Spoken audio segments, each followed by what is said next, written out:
Namaste and welcome to our channel. Today we are diving deep into a fascinating concept from Ayurvedic physiology, that is the physiology of Ārtava. In this session, we will explore the classical definitions of Ārtava from different Ayurvedic texts and as well as the rhythmic secretion, onset and cessation of Ārtava, the normal physiology in context to the normal period, quantity and purity and impurity of Ārtava, and the ideal period for the conception. So, whether you are a student of Ayurveda, a or a healthcare enthusiast, or simply curious about the wisdom of ancient science, stay with me till the end because understanding Artava means the understanding a key pillar of women's health from Ayurvedic perspective. So let's begin our journey into the beautiful and intricate physiology of Artava. So first of all, we discuss about the terminological definition of Artha. Ras produces Rakta. In case of female, it called as a Raj or Artha, which is Agniya in nature. Artha is as similar as Rakta. It helps to formation of Garb, and Garb impacts the sign of pregnancy. The secretion which comes out in Rutukal or menstrual period is called as a Artha. Two terminology, that is the Raj and Artha. Rajas and Artha are many times referred to similar contexts in different Ayurvedic scripture. However, Artha is majorly taken as Antapush or beach or ovum ovulatory essence, the female counterpart of Shukra, while Rajas is majorly taken as Bahirpush, menstrual flow or menstrual blood.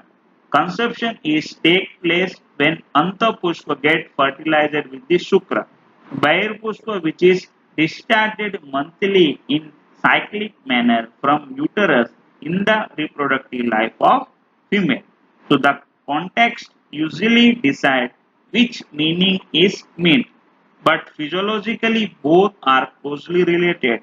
One is the ovulatory essence and the other is the cyclic expression of the reproductive health.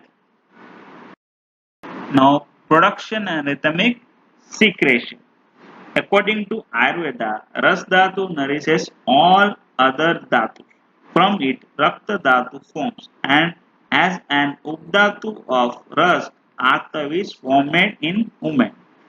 As per the Susruta, it takes 1 month to form Artava from Ras. Garbhashay and Artava Srutas, channels carrying Artava, are the site of Artava formation, and Garbhashay and Artavai Damni are the root of Artava Srutas. Rajava Sira are vessels through which Rajas is expelled, which is discharged monthly as cyclic manner from uterus. As per Susruta, Bhavprakash and Astang Sangra, menstrual flow occur per 3 days, and as per the Charak, it takes 5 days. After shedding previous menstrual flow, new one replace old one. So in this way, cyclic flow of Rajas take place every month. Onset and cessation of Artha. As per the Susrut, menstruation starts at the age of 12 and ends at the age of 50. Now we correlate all the discussion that we are explained in the context of Ayurveda in with the integration. As per the modern concept, the cyclic events that take place in a rhythmic fashion during the reproductive period of a woman's life is called as a menstrual cycle. The menstrual cycle starts at the age of 12 to 15 years, which marks the onset of puberty. The commencement of menstrual cycle is called as a menarche. The menstrual cycle ceases or stops at the age of 45 to 50 years. The permanent cessation of menstrual cycle in old age is called as a menopause. The duration of menstrual cycle is usually 28 days, but under certain physiological conditions, it may vary between 20 to 40 days. Now, what is the normal quantity and what is the Shuddha Ārtava characteristic feature? Now we discuss the normal quantity. As per Ayurveda, physiological quantity of Ārtava menstrual flow is 4 Anjali. It is around 80 to 100 ml. As per the modern physiology, it is about 30 to 80 ml. Now we discuss about the Shuddha Ārtava character, the purity characters of Ārtava. So as per the Charak, menstrual bleeding should be considered as pure, which oozes for 5 nights duration in monthly period without sliminess, burning sensation and pain, and in quantity is neither too much nor too little. In color, the menstrual discharge should be similar to Abrus Precarius seed, red lotus flower, or lakh juice, or Indragok, which is the red insect, and so on.